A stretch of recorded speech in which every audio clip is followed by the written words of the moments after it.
HMBS classroom? It kind of flows off the tongue, but I prefer healthy mind, body, spirit. I'm the teacher for all that. For all that, I'm the teacher. And this is the HMBS classroom. We are here. And I am so ready for you. I really am. I like this new schedule.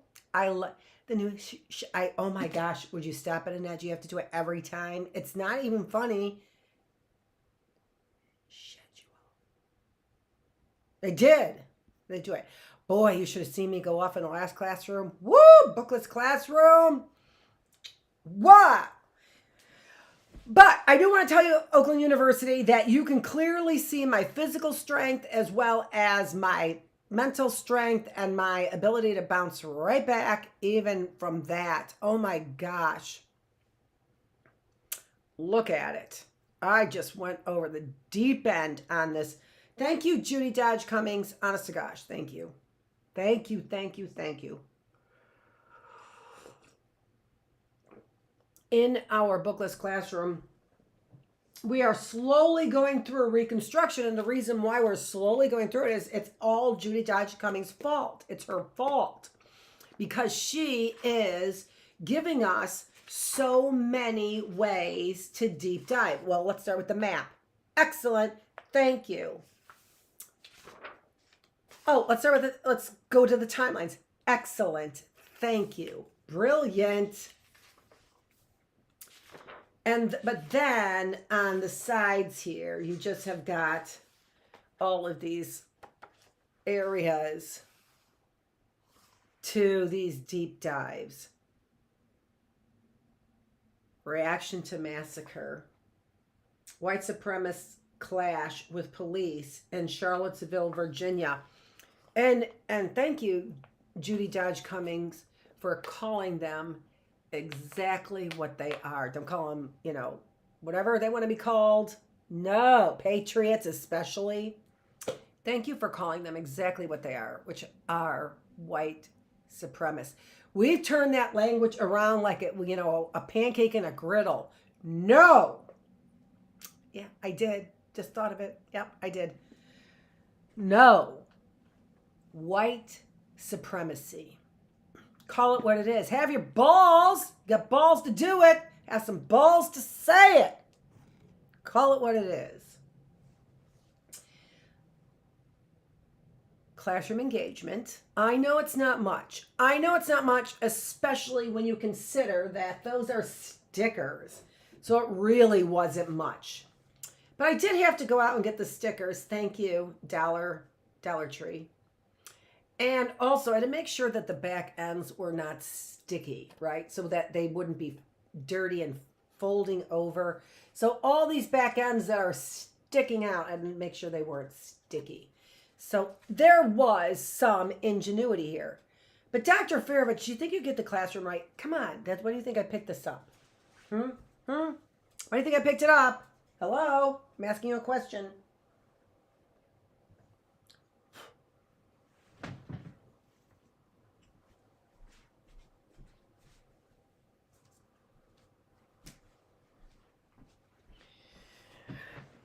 So what I prepared for today's class, day 85, we're like halfway through a school year. And those are actual days. So we're halfway through a school year. Awesome. But I did say I prepared something for today, and other than our reading, because as a psychologist, I'm just like, up early this morning going, can't wait to read on feelings and confidence. Feelings and confidence. So I accidentally had the wrong thing up there. Whatever. We've got it right now. I think it's a chalkboard, honestly, that does I don't think it's a chalk. I think it's a bad chalkboard or something that makes it slide over there without actually writing on that space. I don't know why it does that. So I don't think I cared for this orange one in particular because that's exactly what it did all over this particular orange one. The other one had writing on it and whatever. Doesn't even matter. What classroom are we in? I like to do it this way, right?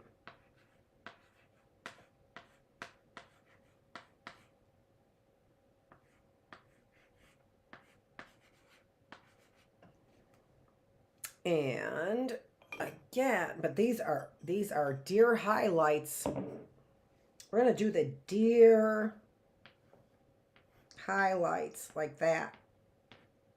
Because we want to really know, what are we reading about in our highlights?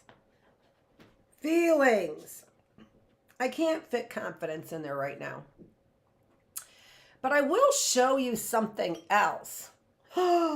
That I'm thinner than the video you're going to see later on, actually. They say I put 10 pounds on you. They put it right through here. Woo!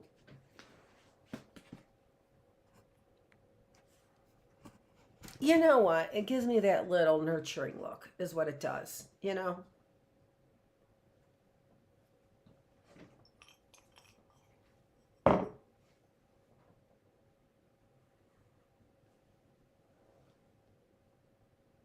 Day 85. Okay, let's get to it. It is from Christine French Cully, but a foreword by Amy Dickinson. I took their names off of there. I'm announcing their names. I'm all confused.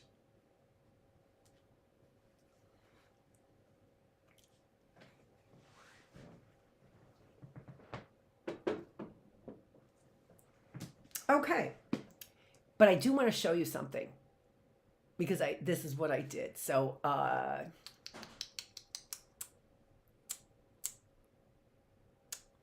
okay, let's do it here. Now, I realized that this morning you should have been here for early birds. We had a good time. We had a group of players we did this morning for our grammar Jeopardy. We did. You should have seen it. It was awesome.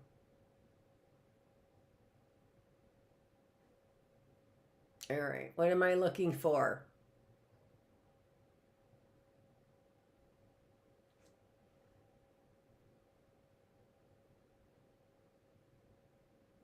It's got to be preview. There we go.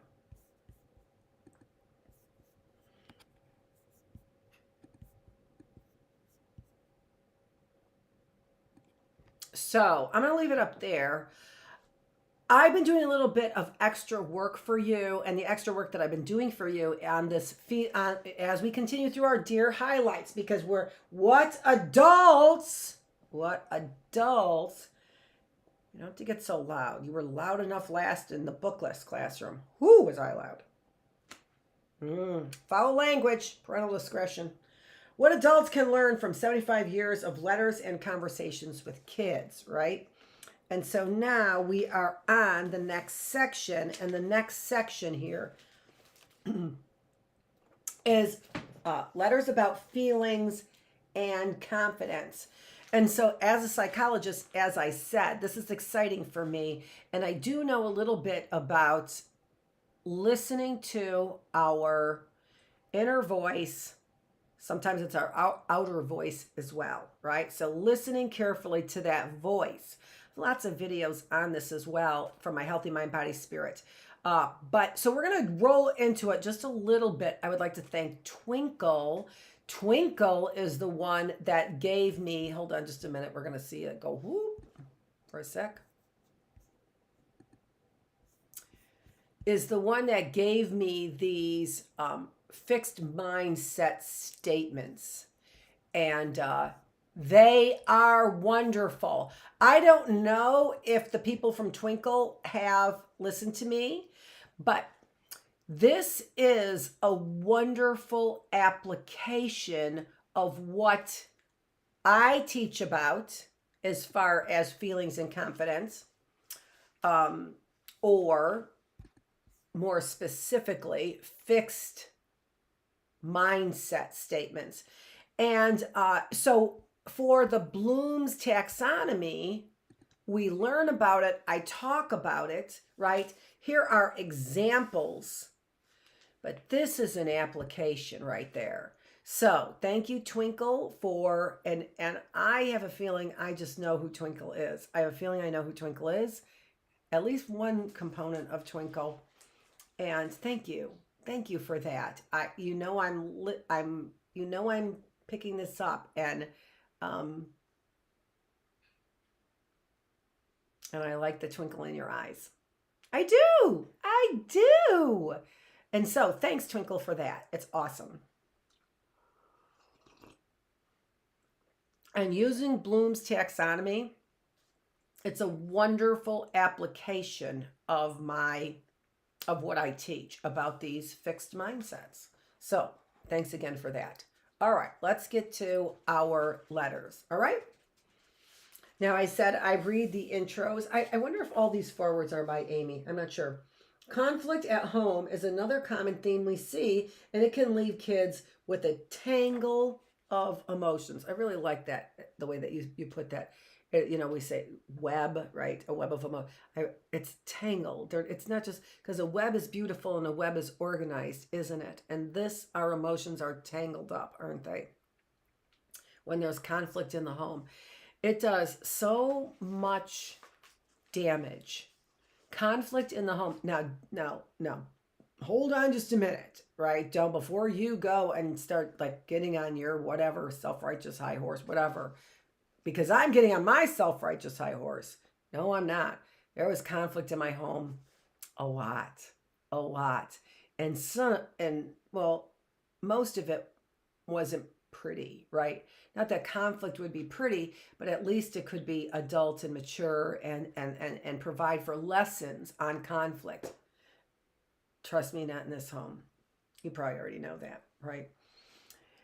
I tried my best. I even took peace and conflict classes, but the number one rule, this is the number one rule in resolving conflict. You both have to really want to resolve the conflict.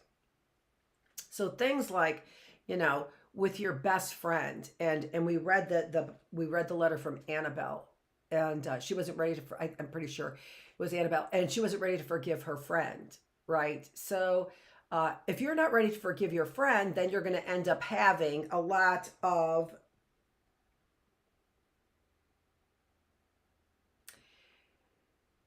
you're not going to be willing to resolve the conflict, right? I was thinking of tangled webs, whatever. You're not willing to resolve that conflict. So on a best friend level, you have to both be willing to resolve the conflict. If you've been hurt so badly, you may not want to.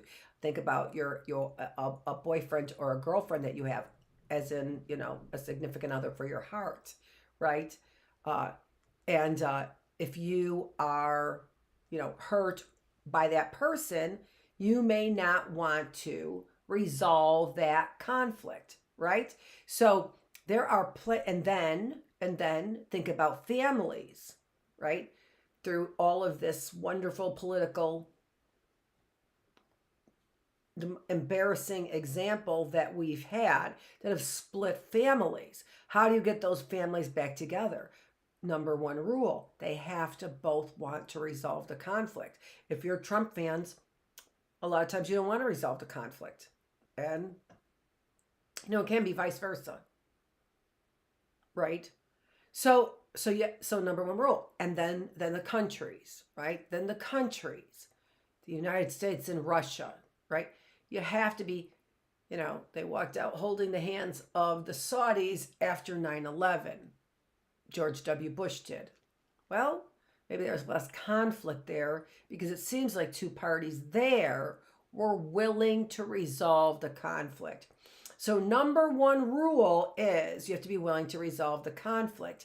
And most of the time, there's a bigger priority than resolving the conflict, which is, wait for it, being right. I want to be right. I am right. I'm right. I'm right. I'm right. You got to see it my way. I'm right. So very often we cannot get to the number one rule or desire for resolving conflict, which is both parties have to want, above all, to resolve the conflict. And most of the time we can't resolve it because we can't get there. And if you can get there, if both parties really do want to resolve the problem, then you can. Then it's not hard at all. Then you start talking about feelings and all kinds of things, and you're not using harsh words towards one another, right? So back to the beginning, not my family, not my house. I tried. They didn't. I wanted to resolve the conflict. They didn't. It's the way I see it. I wonder if they do that on the, what do they do for the closed caption? Do they do tisk, tisk? TSK, TSK. That's what they should. That's how you spell that, if you didn't know. It's spelled TSK. We used it all the time in the house, so we had to sort of know how to spell it. We also use, lots of familiar kinds of ways of communicating, informal. That's better. Casual, even better. It's always been true, but it's especially true today. Children need practice expressing their thoughts and feelings. I like that picture there, right? It's a tangled mess of emotions. I expressed it because somebody broke my heart, and I expressed it that, and I think that where that blood vein, or what, it's not blood vein. That's the name of the van. Mescal blood something or other. Picking up the pieces of my broken heart, right? It came from something I wrote. It did. Which was the shards, like this person, broke my heart into 1,000 pieces. And all I could do to put my heart back together, I kept trying to pick up all the shards. I said this in a letter. I'm trying to pick up all the shards, but all I do is just keep getting my fingers cut. Right? That's how that broken heart feels. Like if I try to put it back together, all those shards, I'll never get them all. And all I get are my fingers cut. How about that for poetry? What the hell? You think I can't create? Seriously. By taking seriously the thoughts of children, we are telling them they matter and what they think matters. And the thing about it is that I don't know why we wouldn't. I find children to be so intuitive, and I find our adults to be so matter-of-fact, practical, scientific, sterile, distilled, bleach-like. Blah. And we put aside their intuitions and their great ideas. They are the ones who are talking to spirits. When they're little, they see people. What? Somebody put that in their head? Hey, I see Grandpa. What do you mean you see Grandpa? He's dead. He talks to me. Pay attention, adults. Oh my gosh, you're so bleach. Yeah, I got a new expression. You're so bleach. You're like the fucking Walking Dead. Oh, sorry.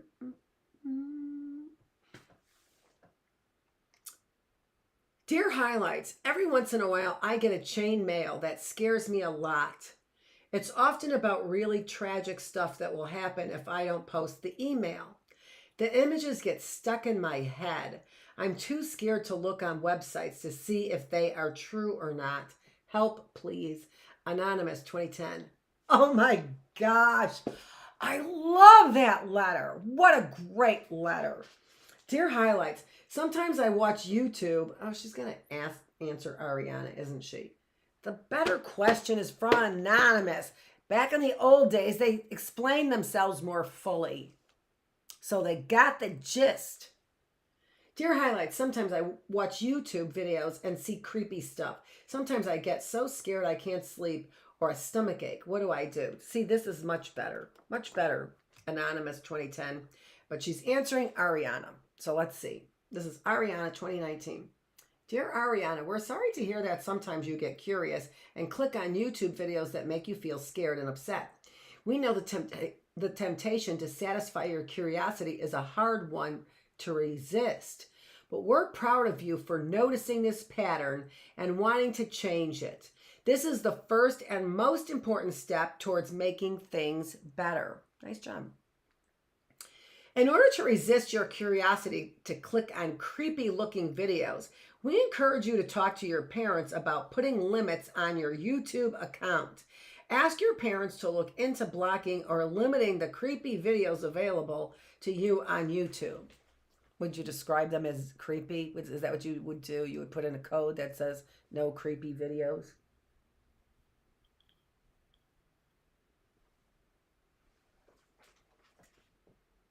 They might, yeah, and because your parents would know that better than you.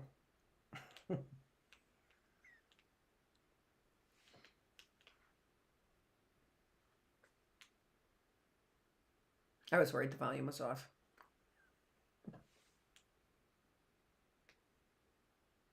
They might also remove the suggested videos feature so that one creepy video won't lead to many more. You might also, there is a thing where you could turn off suggestions based on, they really narrow that crap down, and then they listen to everything that you might, like I'm sure they knew that I just put on makeup for the first time in like, I don't know, a month? I don't even know. When was the last time I had makeup on? You guys know. Because I know you're creeping watching me all the time. But you're creeping because I only got three viewers over here. Not even. Is that 3 million? That's what I choose to believe. 3 million. Not even 300,000 or 3,000. 3 million. Or 2. When you get into the millions. But I love you all. Don't want to wreck my lipstick. So, yes, you can remove the suggested videos feature there. I do know that. You might also talk with your parents about making a deal that you will watch YouTube only in shared family spaces where others can see and hear what you are watching. When you're supervised, we hope it will be easier to resist this curiosity. And with time and practice, you will be a better judge of what is good to watch. The interesting thing about trying to resist this urge to watch creepy things is that if I tell my parents to resist or to restrict my watching creepy video YouTube, first of all, what does creepy mean? I've given my parents authority to do that until what? Until I'm 18 and out of the house? And what constitutes creepy videos? Creepy videos from my parents, now they're all of a sudden inspecting everything. I don't think a kid is going to go to their parents and say, restrict my YouTube watching in a creepy way, have at it. They'll be like, delete, delete, delete, delete, delete. Okay, you get to watch this ABC video. That's about it. Oh, good, it's my video.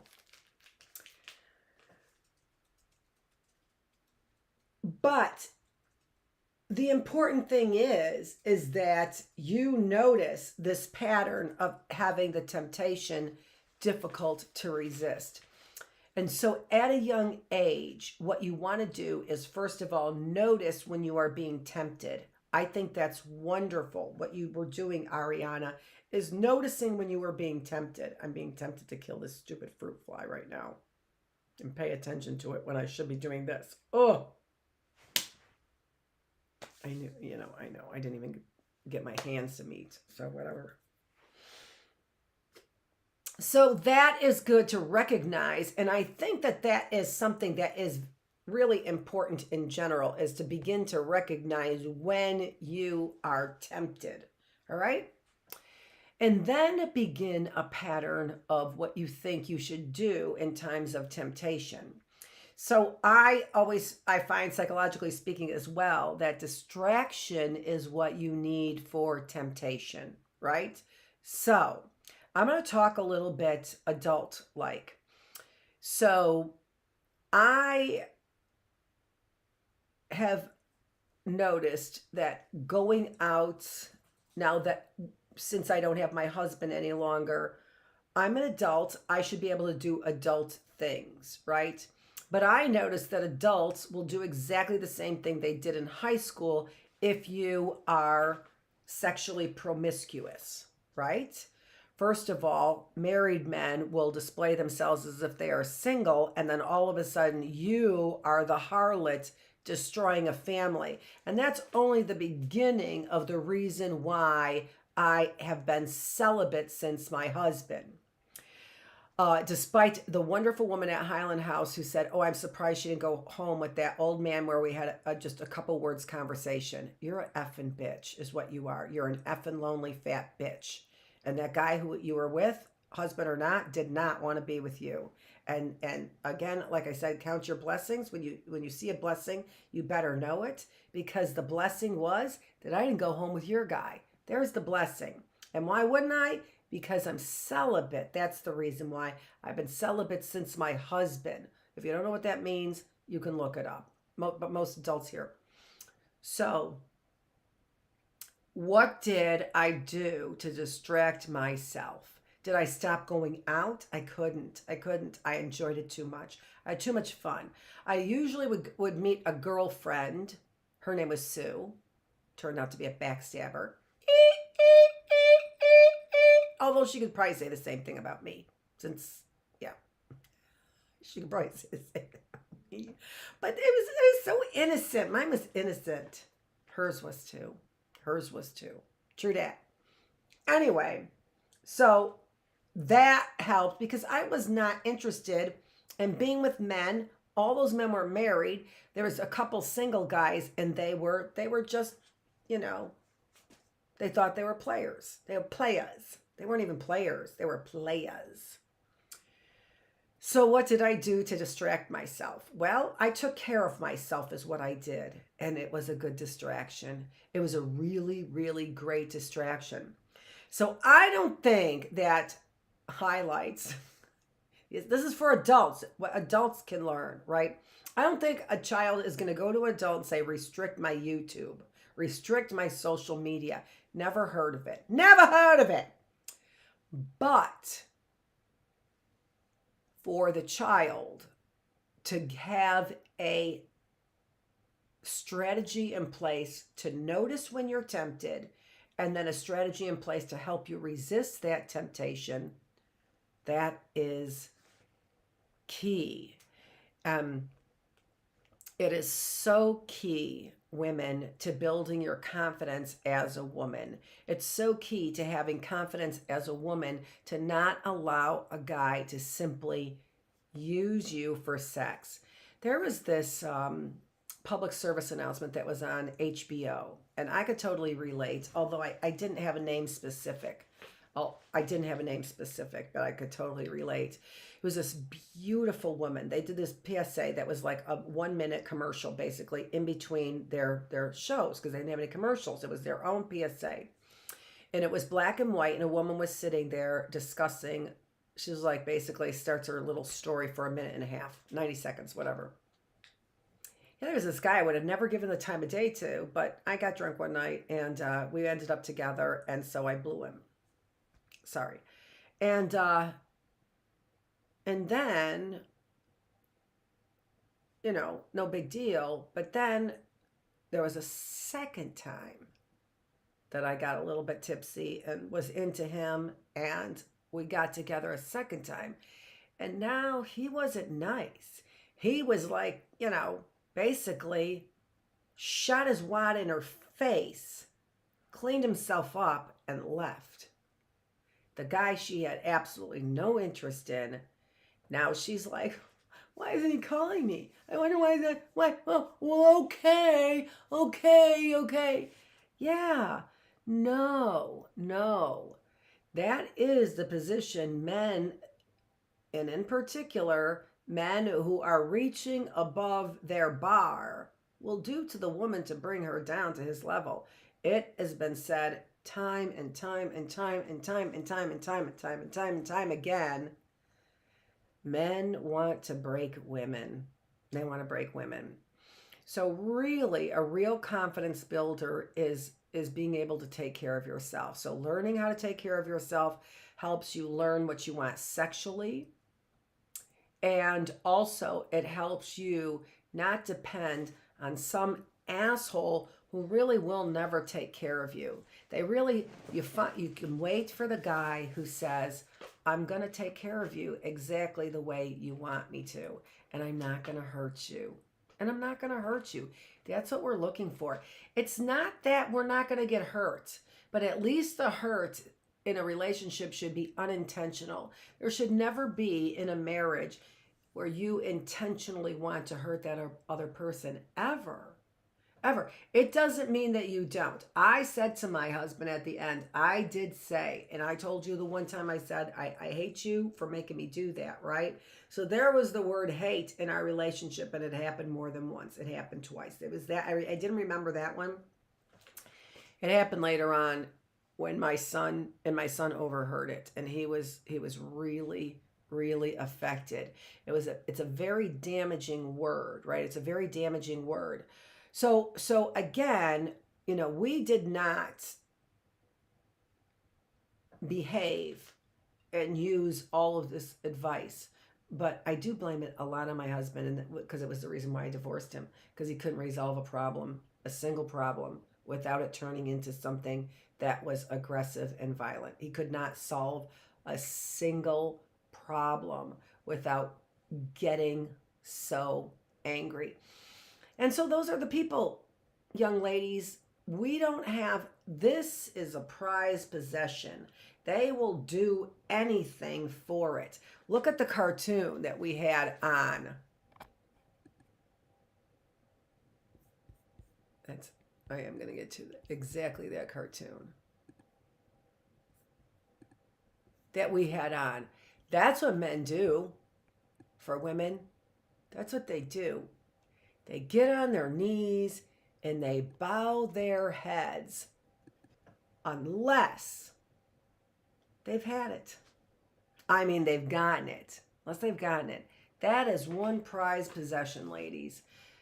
Such a prized possession that men have spent a lifetime telling you it's nothing special. Men have spent all of history degrading women, telling them, painting pictures, Michelangelo in the Sistine Chapel there in Catholics, degrading women, showing their bare breasts. Why would they do that? Why would you do that? You degrade women like what this property, and seeing this property isn't something special. Have you ever seen women, a man gape at your breasts? I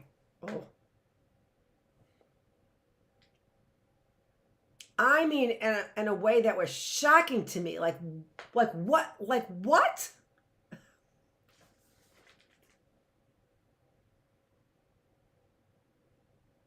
What? Yeah, like,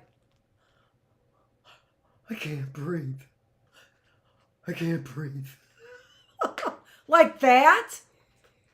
You think you don't have something that's worth more than a pot of gold to men? You do. And you know what they'll do? They'll take it away from you, and they'll stomp on it, and they'll tell you it's worth nothing. Because that's what these, in particular, that's what these white men do, in particular. Look at that one, right? Look at that one, his head bowed so low. Do you want to know who they are? They are the Southern politicians who were the Confederates and had to get back into the Union. A man will beg you for a whole lot of things. But he won't beg you for, a beaten pussy. That's why they did it. How many men? My guess is 7. I'd guess 7, because there were 7 flies. So 7 men. That's how you rip apart a pussy, isn't it? That's how you bang the hell out of it so nobody else wants it, isn't it? Isn't that what you white men do? It's the first thing you come out saying, break her, break her. And the best way to break her is to rape her, isn't it? resist the temptation and figure out how to continue to do that. Because that temptation, you can figure out your level. You know your level where you begin to feel guilt and shame. That's the difference. There's a curiosity, right? So was the child a bad child for, playing with the silly putty stretch thing and breaking the lights? No, he's a curious child. You know when the guilt and shame begins to enter. Look out. Look out. And if you have a high bar for guilt and shame, look out. Maybe you don't have enough empathy. Maybe you need to work on your empathy, right? Right? I said, yeah. Let's take a look back at, every once in a while I get chain mail that scares me a lot. It's often about really tragic stuff that will happen if I don't post the email. So these are superstitions. So even though we don't see this any longer, right? And this is what I wanted to address. I wish that she had addressed. So we'll finish reading that. The images get stuck in my head. I'm too scared to look on websites to see if they are true or not. Help, please. The superstitions, which today now, we don't see those chain emails. We're like, yeah, whatever, okay? But we do get the clicks, the clickbait. It's no different. We call it clickbait right now, right? And now you know what clickbait is. And you're like, yeah, I know what it is, so I control it. Yeah, no, you don't. I don't even control it. I see me clickbaiting, clicking on the bait, whatever. Right?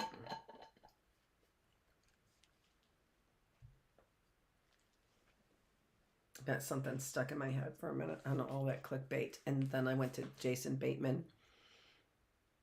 And then I went someplace else, but I forgot. So superstition today we call conspiracy theories, which aren't all, theories have truth to them, right? So how much, you can call it conspiracy theory, and it could have 10% truth, it could have 5% truth, it could have 50% truth, right? Different, that's still a theory.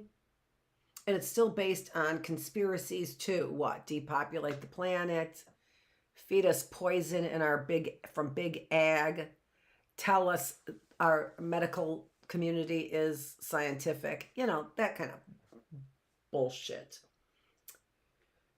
So that we have to deal with. Yeah, exactly. So, what I think, Anonymous, that you want to do about something like that is you want to get your superstitious mind under control. This is something for a young person that they're like, I speak English to me. There's fear in a household where a young mind is fearful of something like clicking, right? On something that they shouldn't, whatever, the click, and not sending the email. Completely superstitious. But it is the environment that those kinds of irrational superstitions come out of is a fear-based environment. And so, as this is the lesson for the adults, a child that is too afraid to click on something and is literally freezing. This is called freezing behavior. It's a great example of freezing behavior. Oh, that wasn't. I thought that was the fruit fly. It was two shadows. It was killing two fruit flies at the same time. Bam. Oh my gosh, how do I do that and then get so distracted? That's where it was. So it's a fear-based environment. So speaking to the adults, if you have somebody who's that fearful, you have a fear-based environment, and you really have got to figure out how to make that child feel safe. They're at the bottom of Maslow's pyramid. They're feeling unsafe. And that makes them react in very primitive ways. Why? Because they don't have their basic needs met. We have a natural instinct to what? To break laws and steal if we're hungry. I might steal food if I'm hungry. So I'm calling that acting in primitive ways. When our basic needs are not being met, we end up with engaging in primitive behavior. We just act out of instinct like an animal because I need food. I need food and water. And now I'm at a point where I need to do anything to get that food and water. The most basic. How about safety? The fear. I freeze. This is freezing behavior. This is describing what we call in psychology freezing behavior. Freezing behavior comes out of a fearful environment. Fearful environments are from abusive environments. We need to know this, adults. We need to know this. And if you are not an abuser and all you are is ignorant, then you know what to do about a child that you see who is so fearful about even clicking on something that, is a superstition. It's just a superstition. Okay? Let's move on.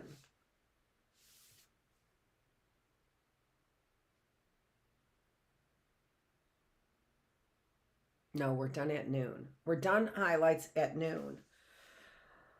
Okay, so we did great. That was a great introduction, and it was also a great introduction as well to the mindsets, right? So to kind of get you thinking about mindsets, and we had a great introduction. So we are doing this class now for 45 minutes. I give you a lot to think about. And so I reduced it to 45 minutes on our new fall schedule. As time gets, we'll have a new schedule back to the old schedule. We'll have a new schedule back to the old schedule in the spring when we want to get up earlier and really enjoy that morning sunshine. But for now, the fall, and it's dark in the mornings, we're going to get up a little bit later. We're starting a half an hour later. So note the new schedule. We're sticking to that. Our HMBS class is going to be 45 minutes. We just went through a lot of material. So thank you for joining me. I'm the teacher. You have been here in the classroom at our new time, our new classroom, one of our newest two newest classrooms, and a new amount of time. So we're starting at a new time, and we have a new amount of time, 45 minutes for this classroom. Dr. Annette Feravich, I'm the teacher. You've been here in the classroom. Thanks for joining me.